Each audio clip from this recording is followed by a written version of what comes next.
Boa noite. Boa noite. Noite. Uma boa noite a todos que nos assistem. Eu sou a Isadora e hoje nós estamos aqui para falar de mais um tema, dando início às discussões sobre transformação social, né, e as discussões intersetoriais. O tema de hoje é o esporte como ferramenta de intervenção social. Como convidado, nós trouxemos o Cássio José Silva Almeida. Ele é profissional de educação física, especialista em psicologia do esporte, membro do GPEM, na Faculdade de Educação Física da Unicamp, mestre em desenvolvimento sustentável e qualidade de vida, docente do Centro Universitário das Faculdades Associadas de Ensino, Unifai, e gestor na área de educação da Prefeitura Municipal de Mogi Guaçu, no estado de São Paulo. Como anfitriã, temos a Luzia Teixeira Martins, que é psicóloga, pós-graduada em Psicologia Organizacional e do Trabalho, mestre em Desenvolvimento Sustentável e Qualidade de Vida, membro docente do curso de Psicologia na Faculdade Pitágoras e atua na área social desde 1992. Uma boa noite aos dois, a todos que nos assistem novamente. E eu gostaria que vocês se apresentassem, dessem uma introdução aí sobre o que vocês vão estar falando hoje, para a gente começar a discussão. Boa noite. Obrigada, Isadora. Boa noite, Cássio. Tudo bem? Boa noite a todos que nos assistem. Eu quero primeiro agradecer muito ao Cássio ter aceito esse convite, né, que faz parte dessas discussões intersetoriais que envolve aí a questão social, né? Como militante dessa área, e estando também como secretária de promoção social, tem alguns quesitos que eu gostaria muito de estar explorando e discutindo nessa questão da intersetorialidade. Então, eu fico muito agradecida por você estar aqui conosco.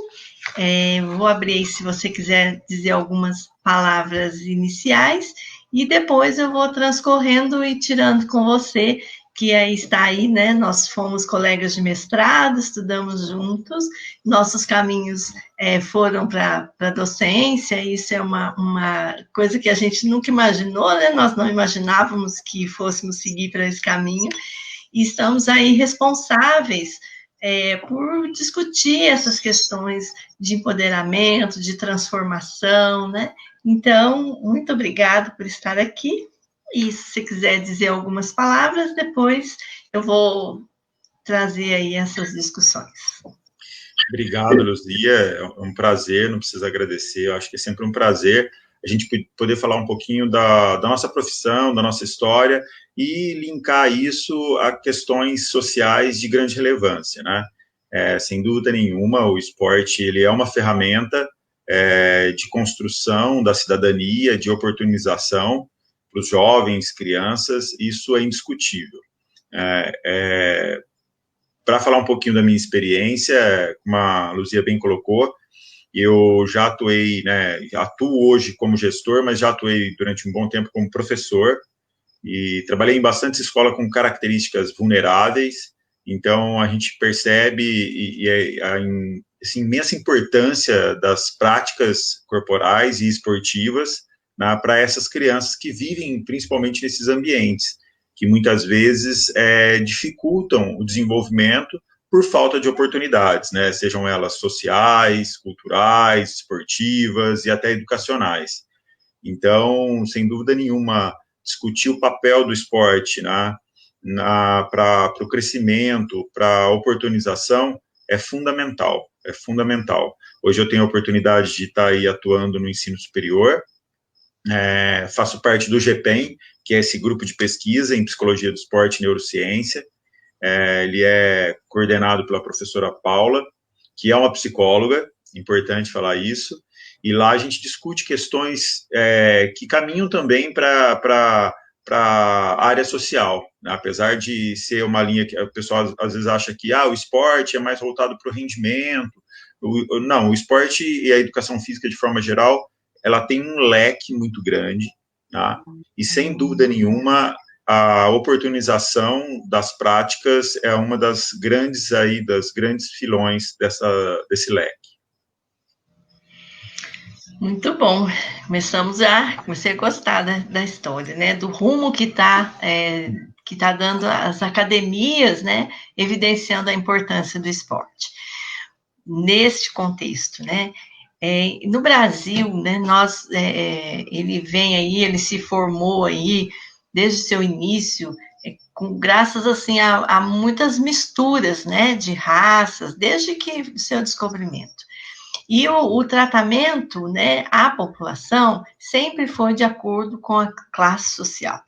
Então, os pobres sempre dependentes de caridade. Então, houveram aí muitas tentativas, né, desde o seu descobrimento, a fim de minimizar aí esses problemas, né, que advêm dessas diferenças. Só que elas são contrárias, sempre são contrárias aos interesses políticos, né? Então, os interesses políticos priorizam outros setores, né, que demandam desenvolvimento, que demandam outras questões, e deixam aquém isso que é fator fundamental, que são as questões sociais, né?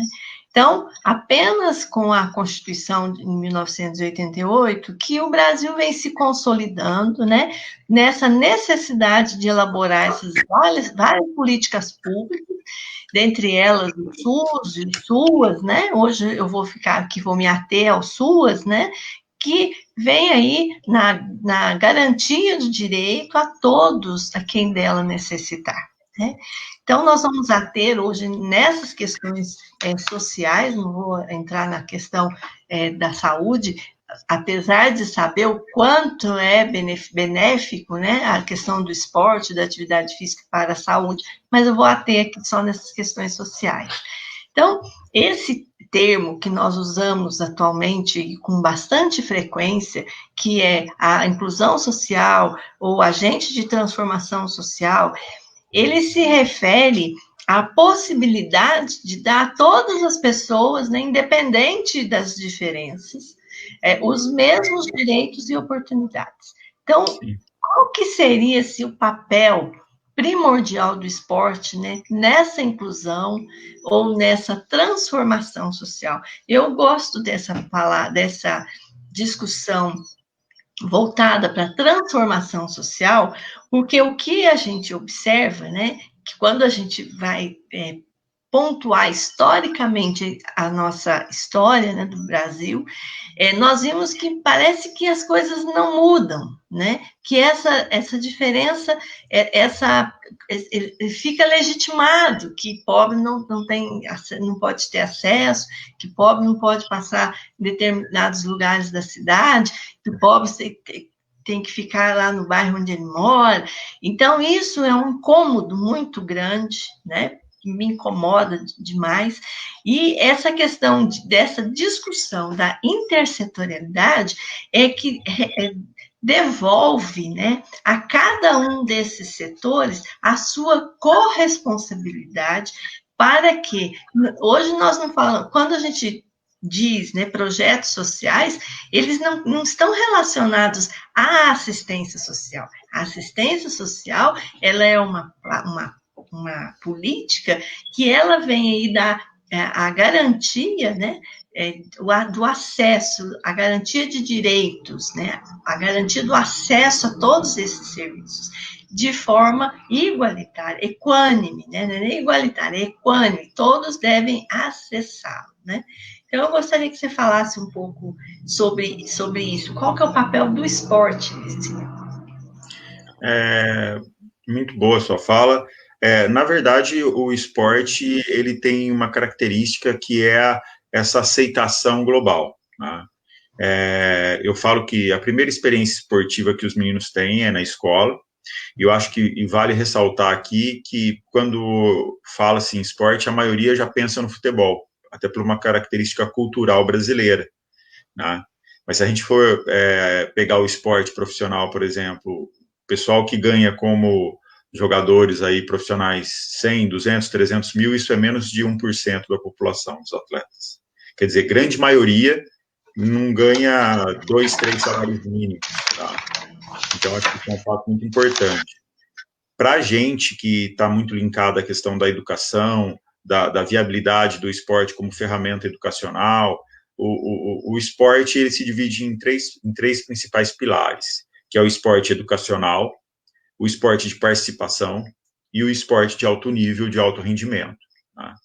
O esporte educacional, ele é desenvolvido tanto dentro das instituições de educação formal, quanto as instituições de educação informal. Né? Então, eu tenho escola desenvolvendo, e aí, como você bem colocou, eu tenho ONGs, eu tenho projetos, né, que desenvolvem o esporte como ferramenta e tentam oportunizar o máximo de pessoas. Sem dúvida nenhuma, até pela característica de regras, de organização, né, os meninos que acabam se apropriando do esporte, eles vão se enquadrando naquele modelo. E isso, de certa forma, quando ele é bem desenvolvido pelo gestor da ONG, pelo professor, pelos profissionais que ali rodeiam, ele se torna uma ferramenta fundamental, né, na contribuição, né, do papel que deveria ser a união entre família, escola e demais setores. Tá? Então, muitas vezes, a gente sabe que nem todas as famílias têm condições de oferecer tudo aquilo que a criança precisa para desenvolver, por N fatores, tá? Mas que, de repente, na escola, a criança encontra um bom apoio, né? No projeto social encontra um bom apoio, e muitas vezes tira essa criança das ruas, onde ela está exposta a todo tipo de vulnerabilidade, e leva ela para um ambiente, né, melhor, mais acolhedor. Isso, teoricamente, a gente, é óbvio, sabe que, até por conta de descasos e falta de investimento, muitas instituições que deveriam oferecer, né, o esporte para todo mundo, deveriam oferecer boas condições de práticas, não oferecem. Tá? E aí, o que vai acontecer? Vem o terceiro setor, né, a sociedade civil organizadas, as ONGs, que fazem lá as suas captações para tentar suprir uma carência, né, que o poder público muitas vezes não dá conta, enfim, não vamos entrar em méritos, mas é a realidade. Isso acontece principalmente nas periferias. Né? Eu até brinquei no início falando com você do projeto do CRICT, a Impostos, que é um projeto a ser replicado, um modelo, né, pela quantidade de crianças que ele atinge e pelo poder transformador que ele tem. Então, sem dúvida nenhuma, o esporte, pela questão cultural e abrangência, ele tem condições de chegar aos mais diversos setores.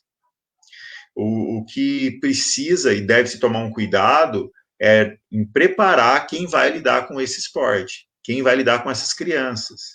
Porque não estou ali simplesmente para formar um atleta, mas sim, em primeiro lugar, informar um cidadão. Né? Então, muitas vezes, quando fala em esporte, todo mundo acha, não, vai formar atleta. Né? O esporte, ele pode ser que, se for da vontade do menino, né, se ele se esforçar para aquilo, ele se torne um grande atleta. Né? Mas o objetivo principal da prática esportiva, nesse sentido social, é formar o cidadão. Muito bem lembrado. Eu me lembrei de um episódio na ONG que eu participava, né, que eu fundei. Os adolescentes e crianças, eles não participavam dos campeonatos, né, eles não eram convocados, eles não participavam dos campeonatos da escola intercolegiais na época. E nós insistimos para colocar a instituição também como participante. Aí as crianças começaram a participar pela instituição. E aí as crianças eram muito boas. Eles eram muito bons. Aí a escola queria depois incluí-los, né? E aí o professor de educação física falou assim: fizemos a nossa parte, que era exatamente o que a gente queria, que eles fossem vistos como qualquer outra criança, né? Exato. E é isso. Muitas discussões, às vezes, que as pessoas colocam que essa parcela, né, de famílias ou de crianças, é uma parcela pequena. Se você for fazer uma conta, né, se você for fazer uma análise quantitativa, tudo bem.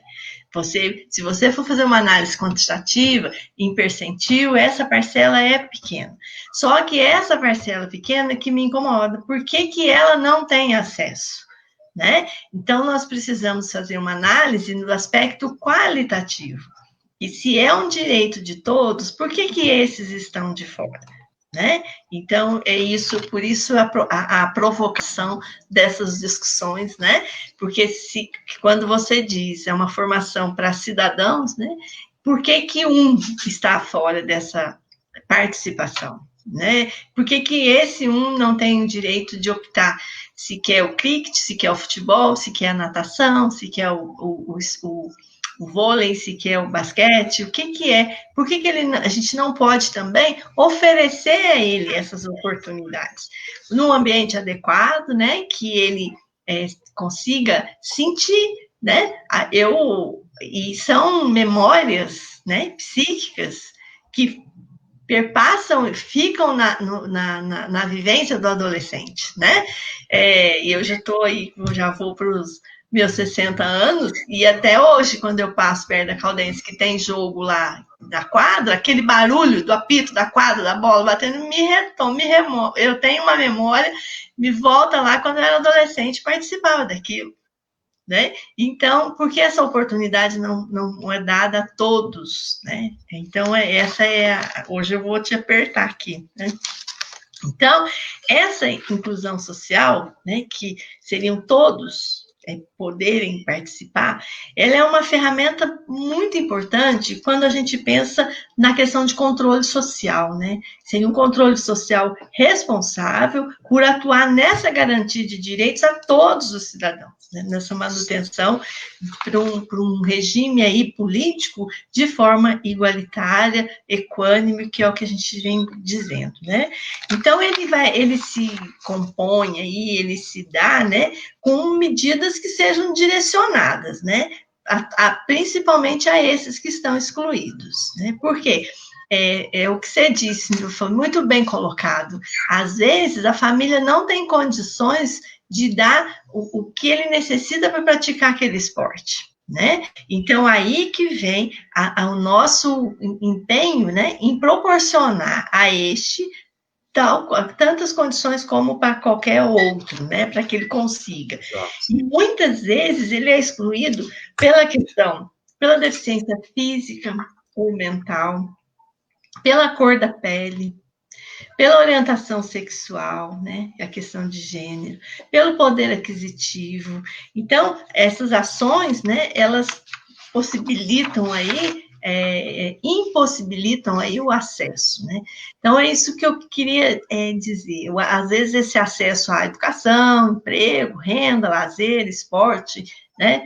Então, eu queria, assim, como você hoje, né, docente, né, eu quero te parabenizar como coordenador do curso de Educação Física do SEBRAE. Como que você vê isso, né, nessa prática profissional? Esses professores, esses atletas, esportistas que envolvem essas crianças, adolescentes, também idosos, né? Como que você vê isso? Assim, eu costumo falar que a educação física, ela não escolhe, né, a prática da atividade física em si, ela não escolhe idade, ela não escolhe sexo, ela não escolhe gênero, ela não escolhe classe social, né? Então, o movimento, ele está aí para todo mundo, né? É óbvio que é um direito, está na Constituição, como bem você colocou, direito à educação, lazer, saúde, e, enfim, mas a gente sabe também das dificuldades que os municípios, né, principalmente os municípios menores, com menor estrutura, sofrem. Mas dentro da universidade, o que a gente vê, e é muito bacana ver isso, não é 1 ou 2 alunos, mas são muitos, que são advindos de projetos sociais e que, por ter esse histórico, né, eles acabam voltando para o projeto. Tá? Tá aí o exemplo do cricket, é óbvio que é um caso isolado, por conta até da organização que o projeto tem, que os meninos vêm para a instituição com bolsa, depois retornam para o projeto como professores, para replicar aquilo que eles cresceram fazendo, né? Só que de forma mais bem preparada. Então, independente dos grupos a serem atendidos, é uma questão muito de perfil mesmo. A gente vê perfil de aluno que está mais voltado a trabalhar, por exemplo, com a terceira idade.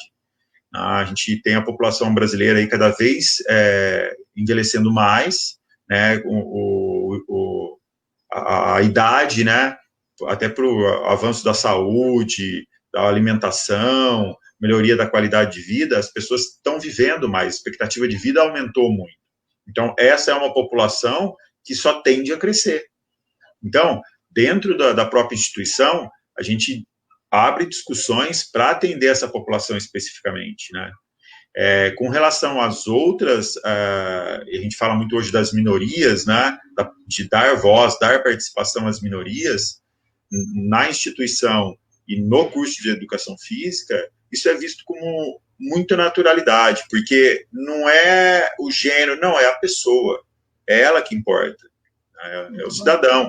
Então, na prática, independente do tipo de prática, seja voleibol, seja uma prática mais lúdica de recreação, todos têm direito ao acesso. Eu vou falar sobre a educação escolar um pouquinho, mas daquilo que eu vivencio. Eu trabalho no município de Mogi Guaçu já há algum tempo, não estou na sala de aula mais, estou na gestão também, mas lá todo ano a gente faz o AFA, que é a oficina lá de atividades físicas adaptadas. Por muito tempo se levou todas as escolas para o espaço do SESI, que cedia para a gente espaço, para eles vivenciarem atividades adaptadas. Nos últimos anos, até por questões de quarto de gasto e tudo mais, todas as crianças deficientes, né, ou portadoras de necessidades especiais da rede foram levados para vivenciar. E alguns até tiveram a oportunidade de viajar e ir para o Centro Paralímpico Brasileiro, lá em São Paulo, para eles reconhecerem que na diferença deles existe potencialidade. Tá? Porque muitos acham que, eu coitadinho, os para-atletas estão aí para nos mostrar o contrário. Quando há oportunidade, por exemplo, quando isso é feito de forma respeitosa, de forma organizada, você oportuniza a esses jovens, né, a essas meninas, a essas crianças que são portadores de uma necessidade especial a terem acesso ao esporte e a se desenvolverem a partir do esporte. Tá? E o esporte, sem dúvida, né, ele é um meio de ascensão social, tá? E ajuda muitas famílias, de certa forma, mas ele tem que ser desenvolvido de forma organizada, de forma planejada. Eu sempre falo que o maestro dessa história é o gestor e o professor. O professor é o maestro da aula dele. Porque se ele é um professor inclusivo, ele vai formar alunos inclusivos. E da mesma forma se dá ao gestor. É interessante, né? Porque o que acontece? Eu estudei a vida toda em escola pública. E eu lembro que hoje é muito comum, um menino da escola pública se destaca numa modalidade, vem o colégio particular e oferece uma bolsa. Oferece uma bolsa para ele. Mas muitas vezes ele não é incluído na escola, ele é inserido para representar o nome da escola como atleta. Tá? Porque a inclusão naquele ambiente por parte dele é complexo. Eu fui aluno bolsista, tá? Quando eu joguei. Eu já tinha me formado, eu fazia cursinho. Então, a gente era olhado com outros olhos. Tá? Então, tem todo um trabalho por trás disso. Hoje, ainda bem, as escolas maiores, né, os clubes aí esportivos, eles têm assistente social, eles têm psicólogo do esporte, tá? Então, é uma estrutura bem maior para poder acompanhar mesmo esses meninos, tá? Mas, com referência à oportunização das modalidades esportivas, isso ainda é um gargalo em grande parte do país, até pelo investimento que é feito e pela forma de gestão desses investimentos. Tá? Se a gente parar para pensar, a gente sediou 2 grandes eventos esportivos mundiais. Tá? E aí, o que ficou desses eventos para as crianças que precisam ter formação esportiva? Tá? Então, o quanto se gastou e o quanto realmente foi revertido para que se desenvolvesse socialmente o esporte. Então, isso é um assunto a ser discutido. Tá? Muito pouco. Muito pouco. A maioria, um dos poucos países aí, acho que Londres, que é um modelo, mas aí não dá para comparar também, porque você tem um país, né, o nosso país é multicultural e continental. Londres é um país muito pequeno, é uma cidade muito pequena, todas as estruturas que foram desenvolvidas ficaram centralizadas e todas são utilizadas até hoje para eventos esportivos, para iniciação esportiva. No Brasil, tinha o Rio de Janeiro, se eu não me engano, que tinha um complexo que estava sendo utilizado por escola de tempo integral. Eu cheguei a ver a reportagem e tudo mais. Mas se a gente procurar assim na nossa região, de outras modalidades, centros, até tem lá escolinha municipal de futebol, de vôlei, de natação. E aí, quando esse menino se destaca, ele deveria ir para uma escola regional. Não, ele deveria ir para uma escola estadual. Não tem isso, não existe isso. Ele fica muito a cargo da sorte. E boa parte dos jovens meninos e meninas aí veem o esporte como uma forma de ascensão social, sem dúvida nenhuma, como um trampolim. Tá? Então, assim, eu acho que o principal, enquanto formador de professores que vão formar crianças, é mostrar o papel educacional, tá, do esporte. Tá? Se o menino for ser um atleta depois, né, sinal que o trabalho de base foi bem feito. Tá? Sinal que o trabalho de base foi bem feito.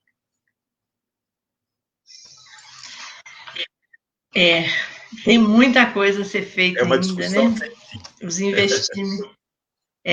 Porque os investimentos, eles poderiam ser, já agregar, né? Agregar aos investimentos já o valor humano em todas essas coisas, né? A gente não vê muito isso. O que você falou aí foi os investimentos gastos com a Copa, né? Que foram enormes, e qual o benefício para a população brasileira, principalmente a população que não tem tanto acesso, né? E nós conversando aqui nesse bate-papo, e minha cabeça já vai visualizando, né? As quadras de esporte que são nas periferias, que são quadras ruins, né? Sem cor, sem luz, né? E isso deixa de ser um estímulo que poderia ser, né? Muitas vezes, atletas que se destacam, mas tem que deixar porque tem que trabalhar para ajudar em casa, né? Então, é uma discussão bem, nós temos muito o que fazer ainda, né? Desde então, desde 1948, né, quando é declarado aí universalmente os direitos humanos, né, dessa questão da igualdade, né, que esse desafio aí começou a ser galgado, e esse debate intensificado referente a essa inclusão, né, que você falou, muitas vezes ele não é incluído, né, ele é inserido ali, né.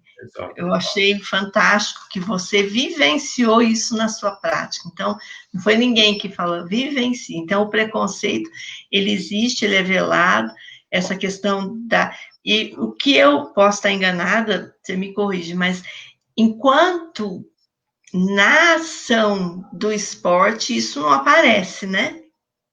Entre os alunos, entre os esportistas mesmo. Então, eu tenho até um colega professor que ele estudou a vulnerabilidade no esporte, né? E são vários fatores que indicam o quanto o atleta é vulnerável, desde a iniciação da base até, né, os níveis mais altos. E essa vulnerabilidade, ela parte de vários atores, né? Técnicos, de alguns pais, às vezes, dos pares de outros atletas, né, de até repórteres, enfim. Então, na verdade, o mundo esportivo, quando eu mostro o atleta, né, bem-sucedido, ganhando muito dinheiro. Na verdade, tem muito por trás disso. Né? Atrás de um Neymar, né? Atrás de um Lionel Messi, quantos ficaram pelo caminho que tinham as mesmas capacidades e habilidades? Né? Mas não tiveram, de repente, a oportunidade. A gente fala muito no Brasil, a gente fala na sorte, né? Mas se a gente tivesse realmente uma estrutura mais organizada, muitos não ficariam à mercê da sorte. E dentro do esporte, é óbvio que o esporte ele é uma estrutura social como qualquer outra. Então, acontece, a gente vê, por exemplo, não é incomum entre um jogo de duas equipes, um jogador discriminar o outro pela sua cor. Isso não é incomum. Né? A torcida faz isso. Né? Não é uma exclusividade, por exemplo, do Brasil, não é uma exclusividade europeia, isso acontece no mundo todo. Então, é o que eu digo, o esporte ele é uma ferramenta. Cabe, principalmente a nós, professores, né, a gerenciar a forma com que essa ferramenta vai ser utilizada. Né? Se eu vou usar o esporte com caráter educacional, de transformação, eu preciso agregar ao esporte, e isso tem que ter uma intencionalidade, precisa ficar claro, precisa ficar evidente para as crianças que vivenciam essa modalidade, né? O respeito entre os pares, o respeito às regras, a disciplina que um atleta tem que ter para poder evoluir como profissional, as dificuldades na vida do atleta, porque o jovem atleta ele tem que abrir mão, por exemplo, das baladas, ele tem que abrir mão, muitas vezes, da família para viajar. Né? Então, muitas vezes não se conta o que realmente é o esporte, se mostra o glamour. Né? Então, é algo a ser desenvolvido de uma forma bem mais ampla do que a gente pensa. E pegando o gancho nessa sua fala, né, de preparar esses alunos, né, esses estudantes que se tornarão profissionais com relação a essa segregação social, né? Eu acho isso fantástico, e eu tinha mesmo uma pergunta para fazer nesse sentido dessa preparação, porque nós vivenciamos, só para dar sentido à minha pergunta, eu vou dar um exemplo. Nós vivenciamos uma história que, no fim, você falou, nós temos muito o que fazer mesmo. Num ginásio, né, o professor dando aula de determinado esporte, e ele fechava a porta do ginásio e os adolescentes, outros que não acessavam, ficavam do lado de fora, claro, jogando pedrada lá para entrar, né? E aí a discussão foi bacana, porque nós falamos, mas por que fechar a porta? Por que esses adolescentes não podem participar? Ah, mas eles são perigosos. Mas baseado em que a gente já segrega aí, são perigosos, né? Então, isso eu acho muito importante, porque dentro da política do SUAS, nós tentamos acessar a todos, crianças, adolescentes, todos. Então, o professor, né, ou o que deveria estar preparado para isso também, porque minimizaria esses impactos, né? Porque se abrisse essa porta, vocês querem assistir, vocês querem participar, tem horário assim, tem horário assado, né? Então, isso também ficou na minha garganta atravessada aqui, aí eu vou pedir para você falar um pouco sobre isso. Então, na verdade, é o que eu falo, isso vai muito da formação e preparação do profissional. E não é só terminar uma graduação e tô pronto. Né? A gente sabe que, até pela dinâmica de mercado, é isso que, na maioria das vezes, acontece. Né? Mas hoje a gente tem a oportunização de cursos em muitas universidades, cursos à distância, alguns até gratuitos, né? Eu acho que cabe ao gestor também preparar melhor os seus professores, né? E ao professor, já que ele quer trabalhar com o esporte, também se aprofundar cada vez mais, não só nas bases fisiológicas e físicas, mas também aquelas que dão suporte a ele trabalhar com o ser humano, que é a psicologia, a sociologia. Quando eu procurei uma especialização voltada à psicologia, não era para me tornar psicólogo de forma alguma, mas era para compreender melhor dentro das práticas físicas como que se dá essa dinâmica psicológica. Como que eu, como professor de educação física, eu posso ter um feedback mais assertivo, como eu posso acessar de forma mais organizada, como eu posso, né, me comunicar melhor. Então, são essas questões que, às vezes, a gente percebe que faltam. Se tem um horário de aula para crianças de idades específicas, né, por que não tem para adultos que não tiveram oportunidade de aprender uma modalidade? Tá? Então, é uma discussão que, como eu brinquei, não tem fim.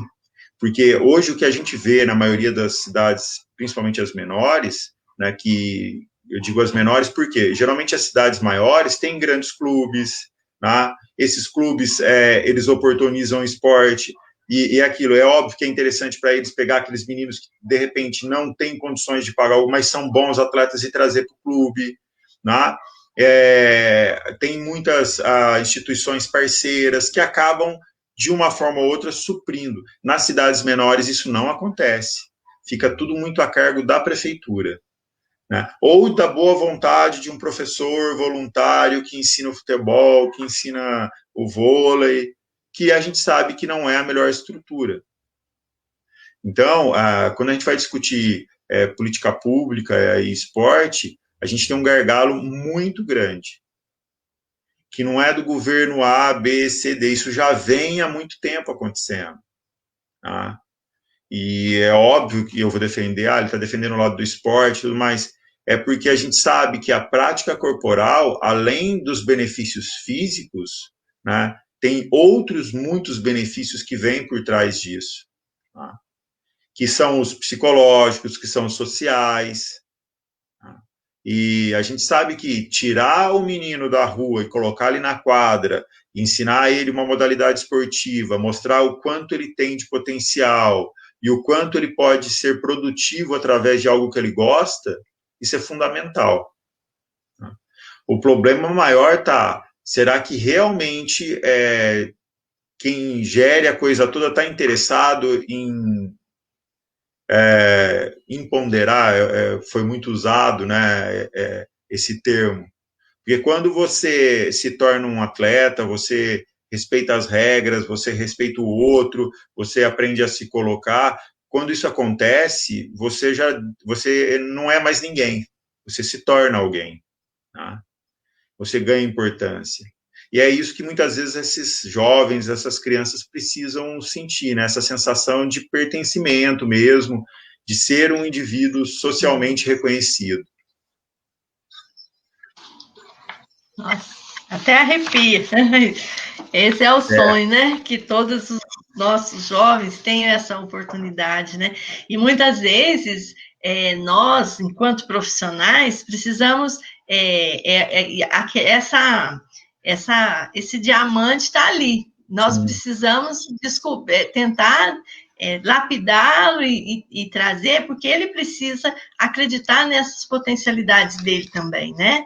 Exatamente. E a maioria das vezes está ali, tá ali nele, né? Só que N motivos, ele não consegue acessar até todas essas características que ele tem de se tornar aí referência, seja no atletismo, seja no futebol, seja em tantas outras modalidades, exatamente, né? É muito legal. Então, voltando, né, pensando essa questão das políticas públicas, né, que muitas vezes elas vêm por uma ação afirmativa, né? Então, por exemplo, veio da lei de cotas, elas vêm aí, historicamente falando, elas vêm aí para sanar um problema, né? Podia vir uma, né, da questão do esporte, porque isso minimizaria muito os impactos da vulnerabilidade. Hoje, os adolescentes estão sendo muito utilizados, né, no tráfico, assim, eles não têm condições de negar ou de fazer outras escolhas, né? Então, isso aí fica claro para nós. Então, nós precisamos pensar, né, em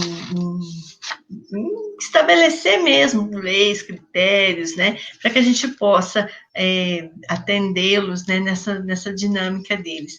Eu acredito, né, ainda, eu gosto muito dessa crença, de que quando estão várias pessoas num determinado objetivo, ali no caso do esporte, que seria entre eles, né, de chegar a algum resultado, de se fortalecerem, essas diferenças, né, minimizariam ou até sumiriam ali, né?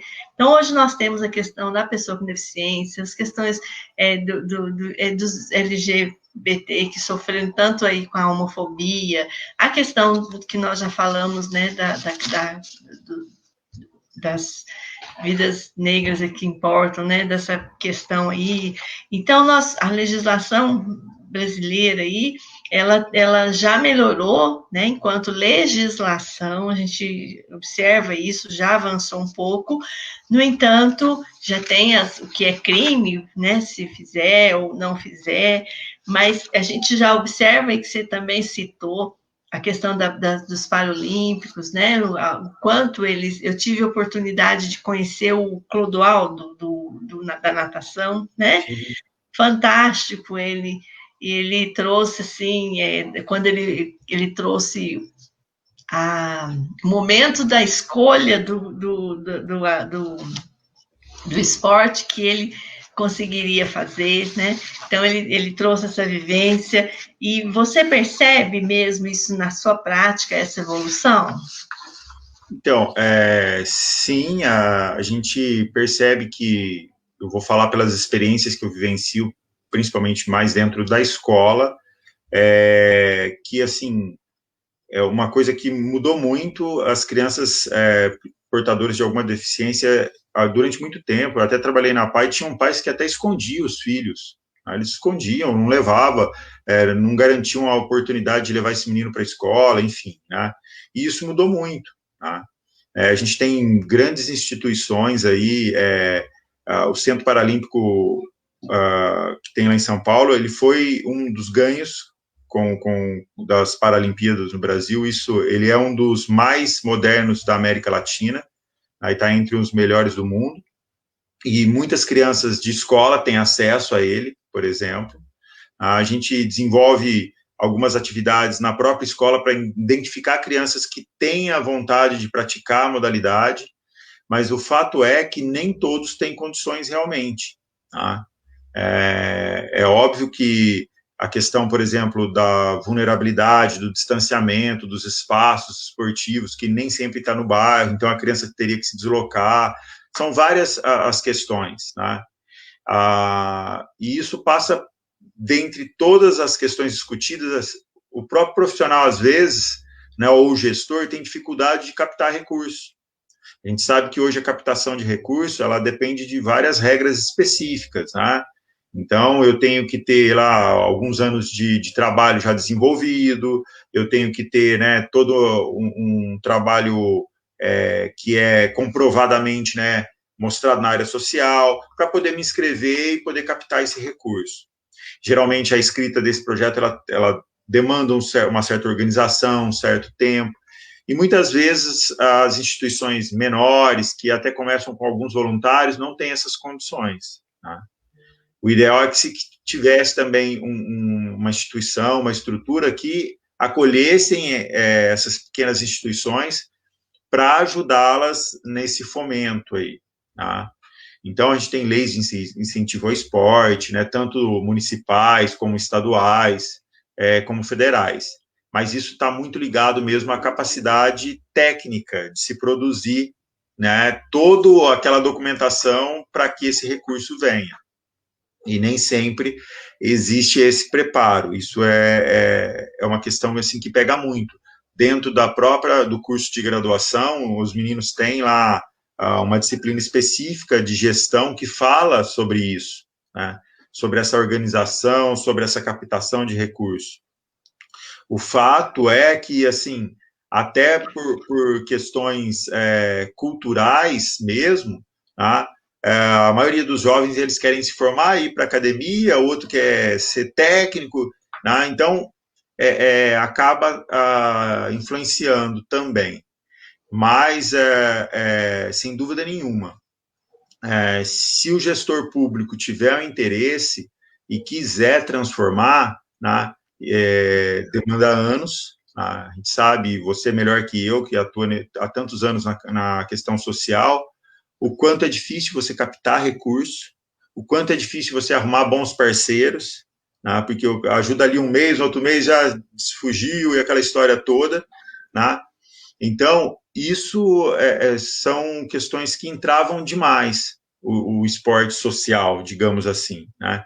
Porque fica na dependência do voluntariado, que culturalmente no Brasil é aquilo, eu estou com tempo livre, não estou fazendo nada, eu vou lá ajudar. Apareceu outra coisa, eu deixo o que eu estava fazendo e vou lá ganhar o meu, né? Então... É o que você falou mesmo, essa mudança de cultura se faz necessária, né? Eu também, enquanto gestora, quando saiu o edital de incentivo ao esporte, eu fui no evento para ver quais eram os esportes, quem estava ali, e perguntar se eles atendiam a essas pessoas, né, que eu tanto me preocupo, tá? Se a gente for pensar em número, é pequeno, mas ele qualitativamente faz muita diferença na vida de vários brasileiros, né? Agora, uma das questões que eu não sei realmente o que nós temos no Brasil, de acordo com o IPEA, nós temos, estima-se aí, mas foi em 2018, mais de 101 mil pessoas que moram nas ruas. Então, isso é um número grande, né? É um reflexo de exclusão social, né? E eles se tornam, assim, vulneráveis, em perigos constantes, suscetíveis, né? Advém aí o adoecimento, sofrimento mesmo psíquico. Então, são diversos os motivos, né, que levam essas pessoas a ir residir nas ruas, né? Ausência de vínculos familiares, desemprego, violência, perda da autoestima, alcoolismo, uso de drogas, doença mental, abuso familiar, outros fatores também. Esses motivos, para você, né, denunciam aí a falta de ações preventivas para as crianças e adolescentes? E no que você acha que o esporte poderia contribuir para evitar isso? E já não tendo como evitar, nessa situação enquanto adultos, o que poderia ser feito? Se você conhece algum projeto? Então, eu acredito muito no esporte atuando na base, né, com crianças e jovens, principalmente por conta da questão da formação do caráter, da autoestima, né, do desenvolvimento de potencialidades, dos bons exemplos que surgem dentro das práticas esportivas, né, de uma educação ampliada, não só para o culto do corpo, mas sim para a importância do cuidado com a saúde, né, para a importância, por exemplo, do trabalho em equipe, da empatia, de se desenvolver a empatia, de olhar o outro. Então, com relação à população de rua, a gente vive um problema muito grave, que é o envolvimento com as drogas, né? E isso impacta muito nessa população de rua. Grande parte dos moradores de rua são usuários de álcool, entre outras drogas, e, assim, o esporte, ele auxilia, né, a afastar, principalmente os jovens e as crianças, da utilização dessas substâncias, né, porque a gente sempre fala, não combina, né? A prática do esporte, a prática saudável não combina com o uso de drogas, de bebida e tudo mais. Então, eu penso muito mais num trabalho na prevenção, tá? Na prevenção, porque senão depois vira um trabalho de apagar fogo no mato seco, porque a gente não dá conta. A gente viu nessa onda de frio que teve dias atrás, morreram pessoas, né, de frio em São Paulo. Eu estou falando do estado mais rico do país, onde a gente tem uma renda per capita, uma arrecadação, perdão, maior que muitos países.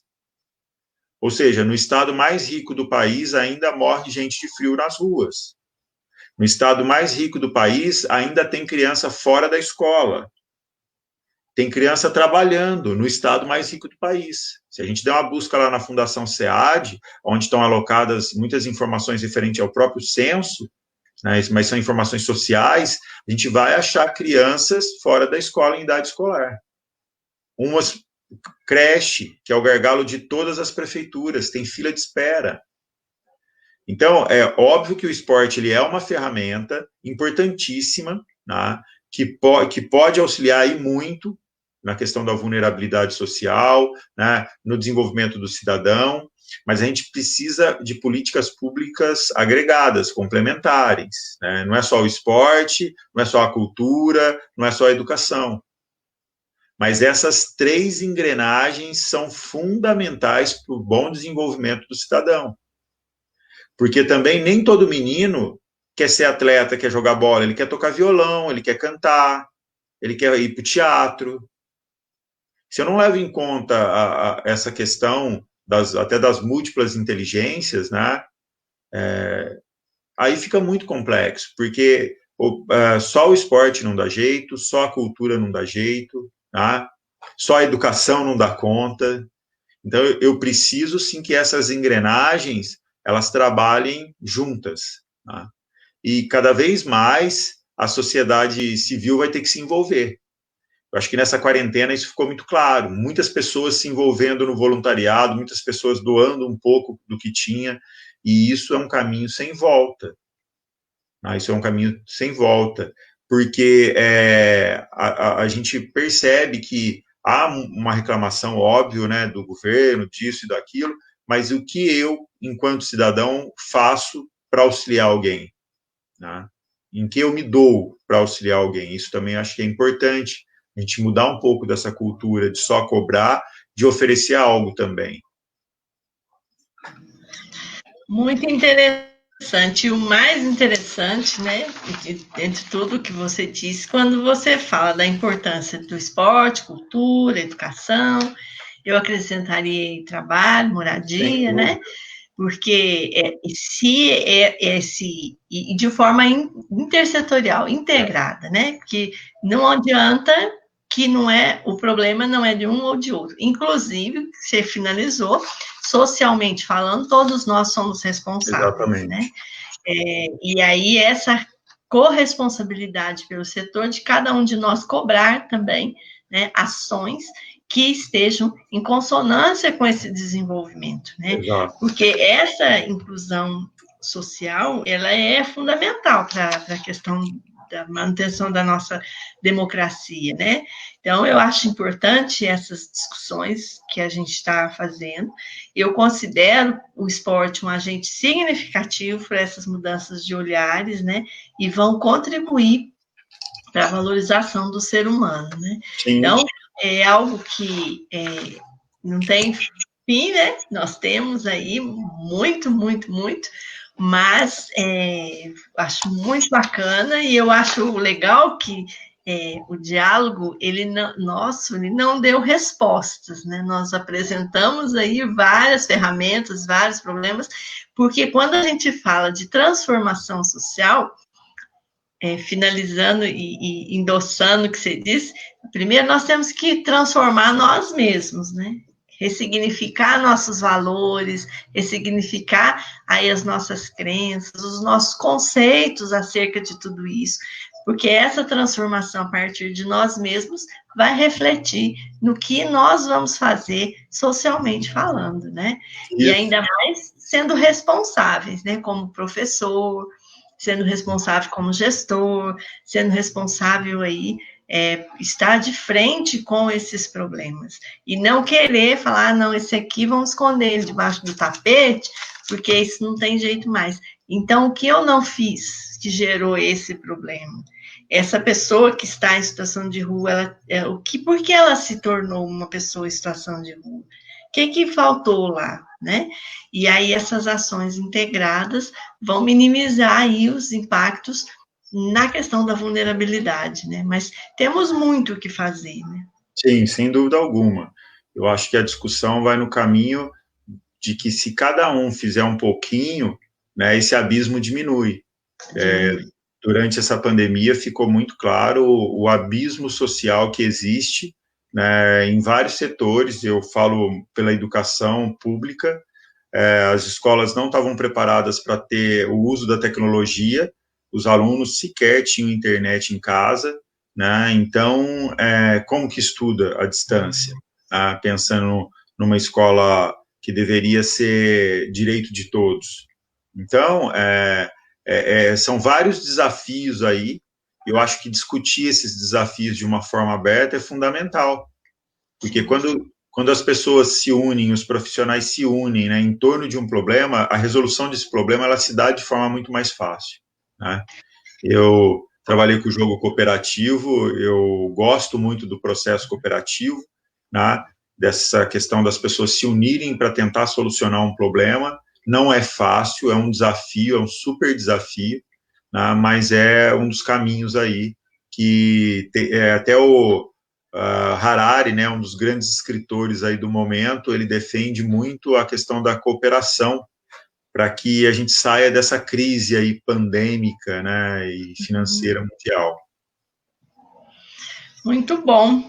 Eu me lembro aqui, não sei porquê, mas daquelas momentos do esporte, daquelas bolas ruins, né, furada, que nem fazia volume e tal.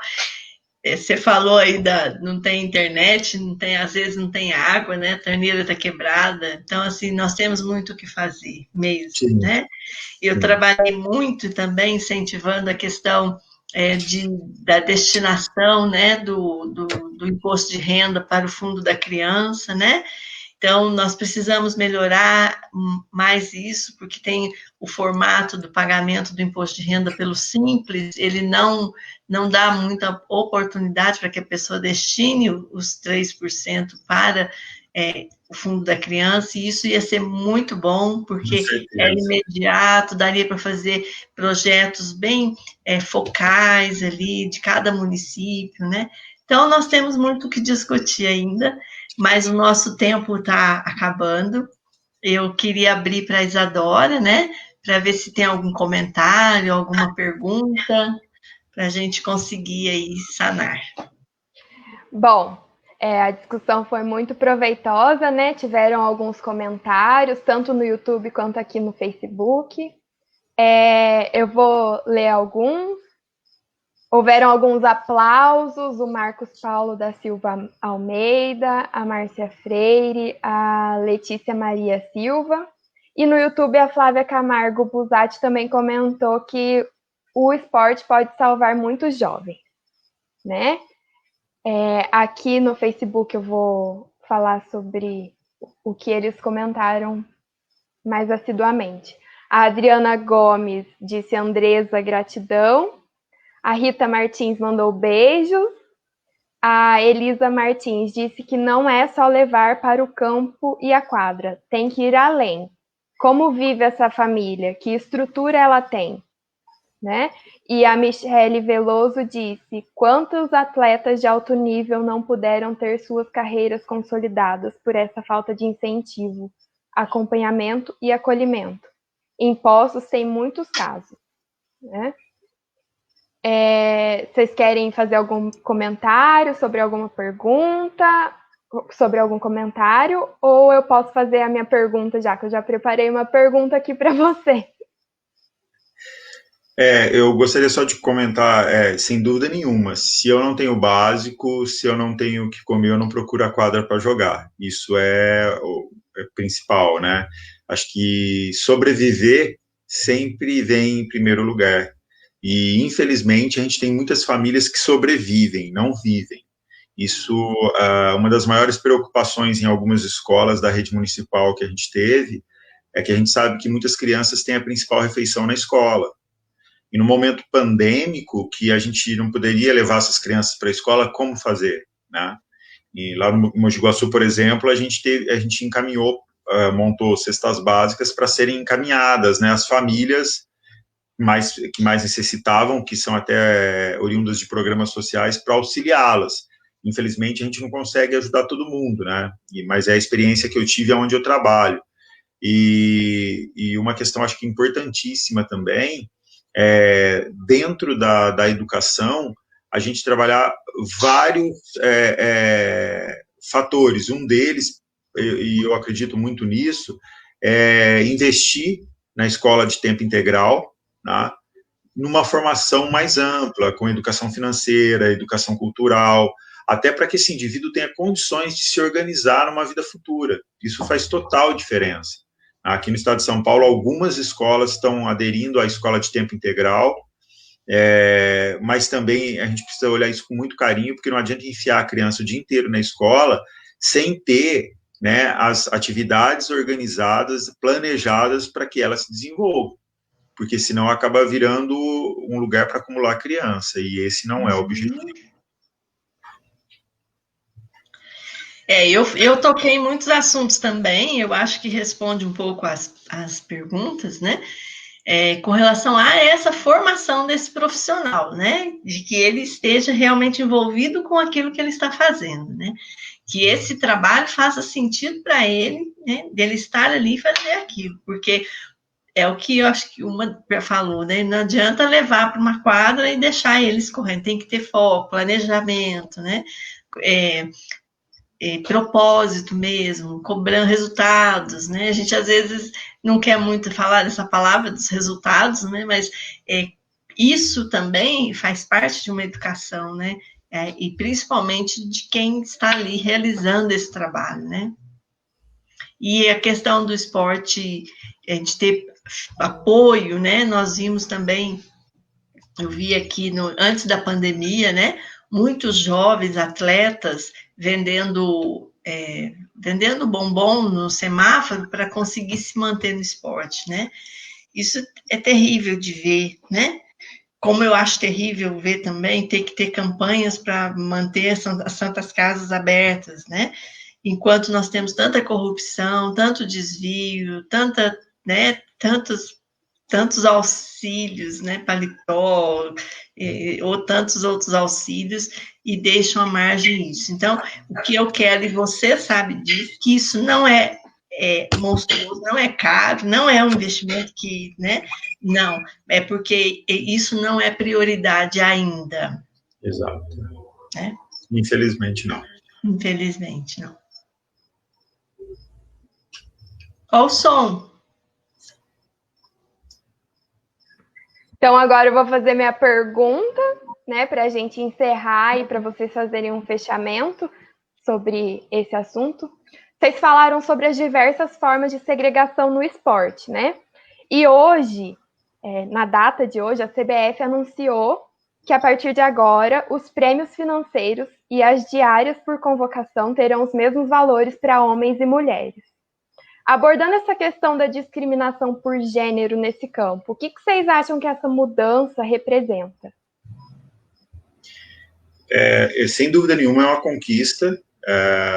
Se a gente fosse pensar em questões sociais, igualitárias, a gente está muito atrasado, mas isso não é uma exclusividade brasileira.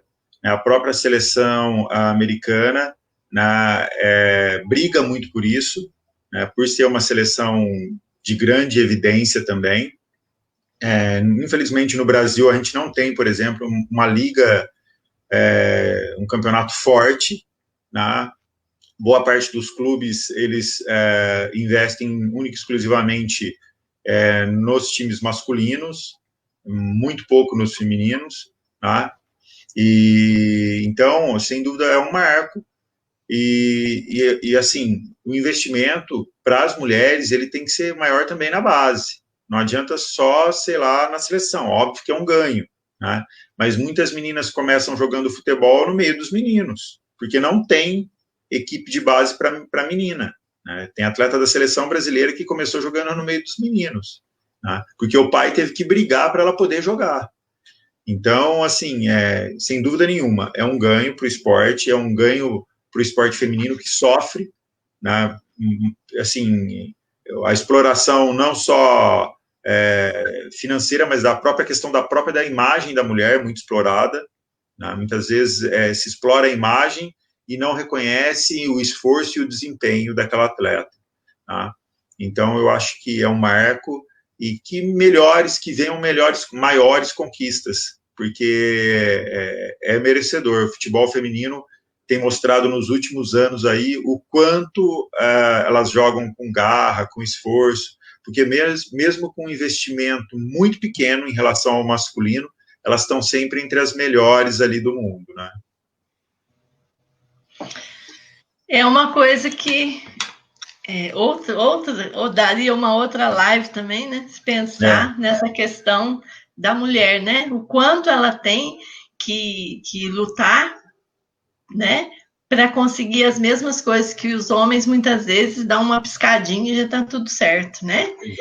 Falo isso também na questão da representatividade da mulher, não só no esporte, mas também na política, né? Sim. Que ela não se faz e ela não participa muitas vezes de discussões no legislativo acerca de problemas, de questões, de políticas que afetam a vida da mulher. Então, às vezes, fala-se de amamentação, a mulher não está lá para falar sobre isso, fala-se sobre educação dos filhos, ela não está lá para falar sobre isso, e é ela que conduz isso tudo, né? Então, nós precisamos aí, realmente, tem muita coisa para nós fazermos, para discutir, para enfrentar, né?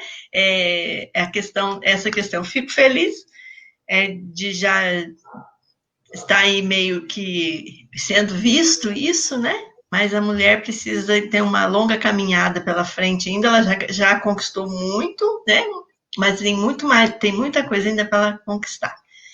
E para finalizar, eu quero parabenizar você, Cássia, e todos os outros educadores físicos pelo dia de ontem, né? Obrigado. E que você continue aí sendo essa pessoa maravilhosa e despontando aí nessa responsabilidade de transmitir, né? Se você você consegue transmitir isso que você é, né? Com você já houve a transformação social, então transmitir isso é fácil. Agradecer muitíssimo mesmo que nós possamos aí discutir ao longo aí da nossa vida e sempre temas assim tão relevantes e que alimentam a nossa alma de tamanha sabedoria. Eu agradeço a oportunidade a vocês, você, Luísa, Isadora, agradeço as pessoas que participaram. Aí, assim, é sempre muito bom poder falar um pouco da experiência que a gente viveu, daquilo que a gente almeja, daquilo que a gente acredita enquanto educador, né? Seja dentro do esporte, seja na escola, né? No projeto social. É importante a gente acreditar naquilo que a gente faz, né? E sempre pensar em querer mais para a gente e para aqueles que estão à nossa volta. Obrigado, viu? Isadora? Então, eu gostaria de agradecer também, né, a oportunidade de estar aqui mais uma vez. Agradecer a presença do Cássio, a presença da Luzia, a presença da Michelle, que coordena toda a transmissão aí.